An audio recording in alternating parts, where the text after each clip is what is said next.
おはようございます。おはようございます。はい、おはようございます。はい、突然始めちゃいました。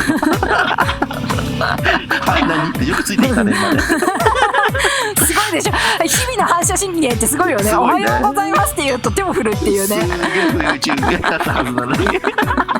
やるんだみたいな。はい、やります。はい。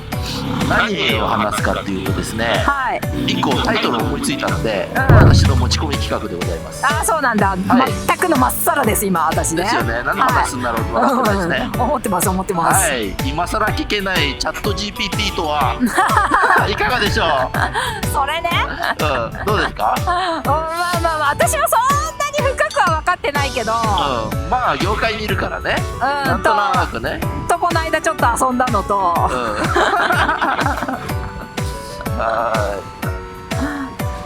どうですかこのタイトルは。どうなんだろうね。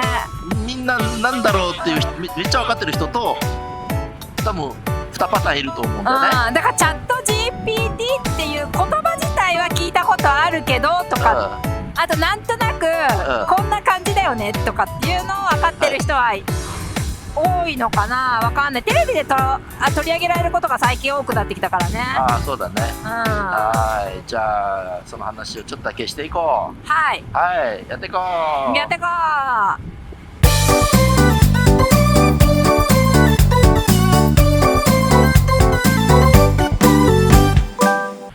はい、じゃあチャット GPT とは何ぞやと。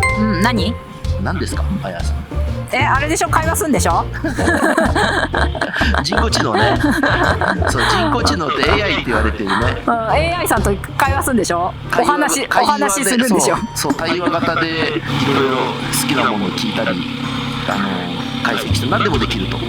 要するに人工の脳みそですよ。だからなんか聞いたことに対してその AI さんはいろんなところから情報をかき集め、瞬時に分析し答えをくれると。素晴らしい。そんなイメージをね。そうですね。まあ要はデータを蓄積してるっていうことだね。だからネットでにある全ての情報、全てとはいかないけど、すごい膨大なネット情報全部自分のデータベースに持っていて、でそれをこっちが欲しい情報をきれいにして出してきてくれるね。だから読みやすいっていうか分かりやすいように表示してくれるっていうか教えてくれるっていう感じだね。そうだね。ただね、今いろんな人がその YouTube とかでやってると思うの。チャット GPT のなんかどんな感じなのっていうの。ただ出す内容とかが、出すっていうか質問する内容とかが、なんていうのかな、芸能人の情報とかさ、そういうのばっかりで、実社会でのね、活用法はそこじゃなくて、もっと正式な公式な情報だったりとかですね、分析だったりね、そういうところに見つかるのが合理的なんですよ。正しいっていうか正確な答えが返ってくるって言ったらおかしいけど、結局ある情報に対して聞きたいこと1たす1は2ですかみたいなのだと明確に答えが返ってくるけど、なんか明日の天気は何ですかぐらいだと晴れかもしれないし曇りかもしれないしっていう、そうグレーな感じで答えを導教えてはくれるけど、それが 100% 正しい答えっていうわけではないと。そういうことですね。だから私聞いたよ。ちび女の大冒険とはって聞いたよ。聞いてみたら何が出てきた。小さい女の子がなんか世の中をなんか旅する夢物語でファンタジーの世界みたいな答えが返ってきた。だからなんかファイナルファンタジー的な答えが返ってきて、YouTuber ですとは返ってこなかったね。そう、定量的な情報を求めるときには、ある程度その情報が正しいものだと確信してるものを出してくるんだけど、定性的な内容ってあるじゃん。そうしたら要は何が問題かっていうと、噂話も全部データベースに入ってるわけですよ。そう、嘘の話とか正しいものじゃないものもね。だからこれを正しいとしてる思い込みで書いてる人もいるわけなんですよ。そういうのも全部データベースに入っちゃってるわけです。要は意図的に嘘だったり、だからネット上にある情報全部って感じだよね。そうそれがいわゆるフェイクニュースって言われてるやつ、それらも全部正しいかの判断は AI にはできないからね。そうそう成果が、はいそうじゃあそうじゃないかっていうのの判断はできないんで、そこに明記されてることをピックしてくるっていうイメージだよね。そうです。そりゃチビの大冒険ファンタジーになっちゃうわ。その文字だけで連想するっていう形になるからね。バイク乗ってるとは全然出てこなかった。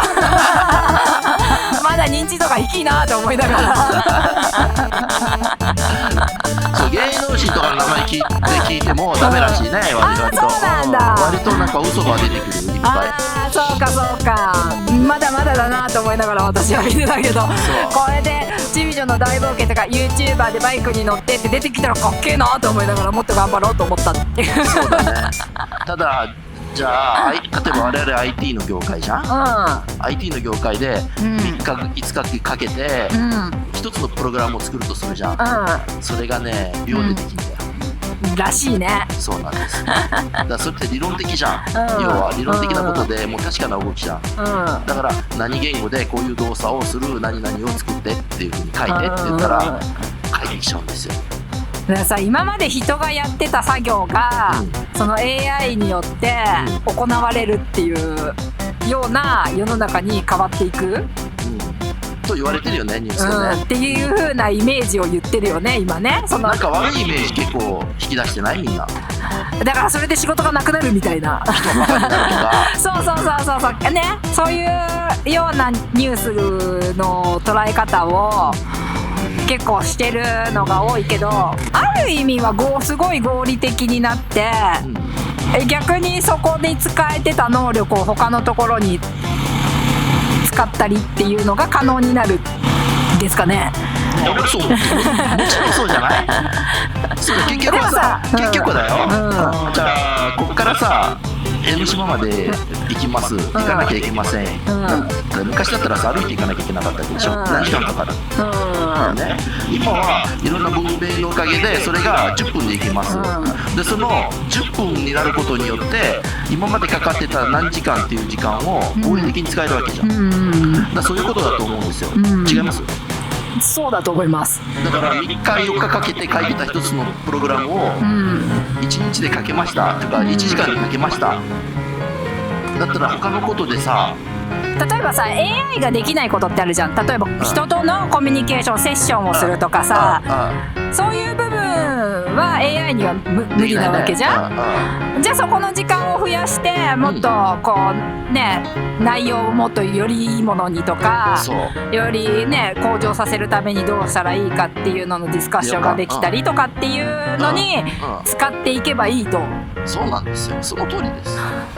あと匠の技とかもね、これはできないから、じゃあそれを伝承していくようにしていくっていうね。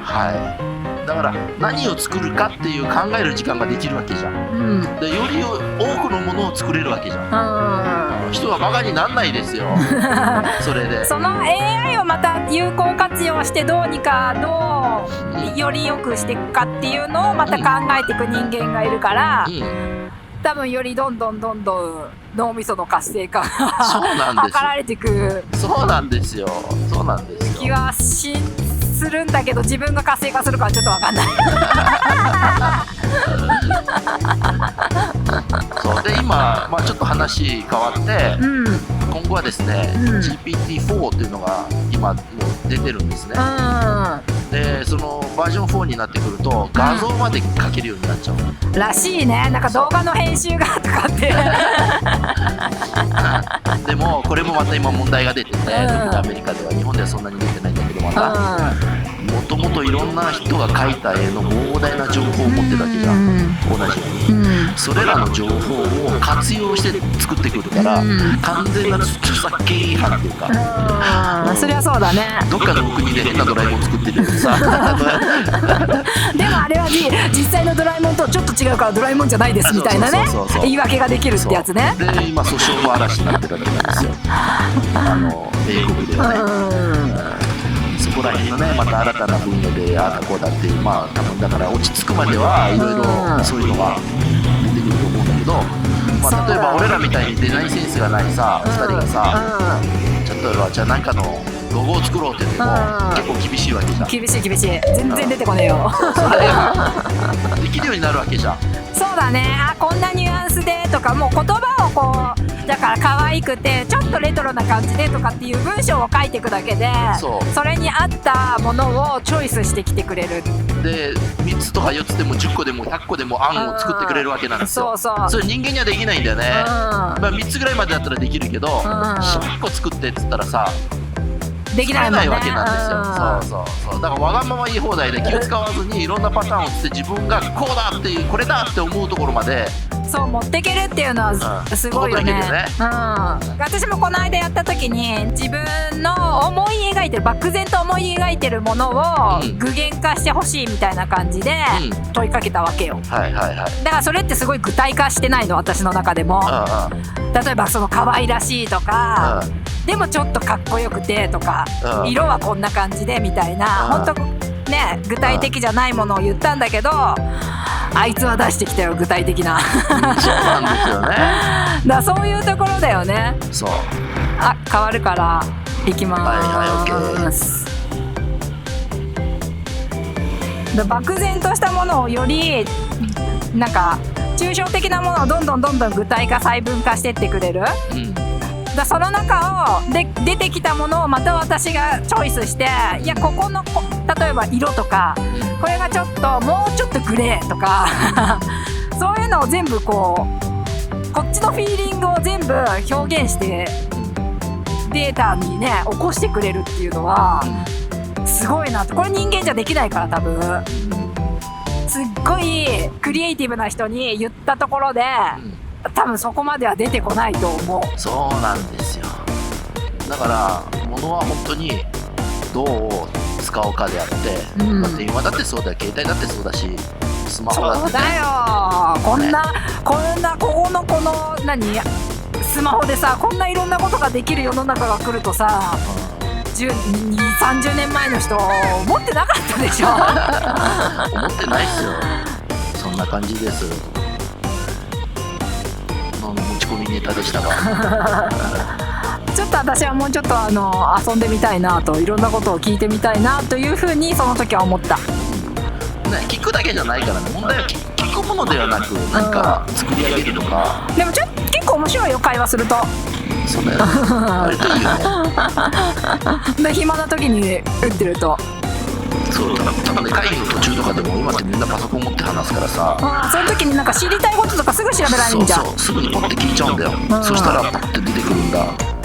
だってなんかこう横文字とか頭に分かんなかったりだでその解説がまた分かんなかったりするじゃん、あれってさ、検索してさ、その言ってることがまた分かんないみたいな、それをまた深掘りしていくのに、そうなんかね、Google とかで検索するじゃん、それのいっぱいバーって出てくる結果の中から一個一個自分が選択していくわけじゃなく、もうそれをある程度まとめて一つの文章にして返してくれる。それがまあチャット GPT かな。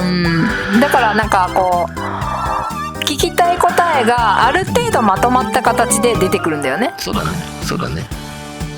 だから検索して出てきたものをさらに私たちがそこからこうチョイスしていくわけじゃないから、でもそのチョイスしなきゃいけないものも全部 GPT さんがやってくれてるみたいなね。そうだね。だからそうすると私はファイナルファンタジーになるとはい、といったところです。はい、じゃあ以上です。バイバーイ。バイバイ。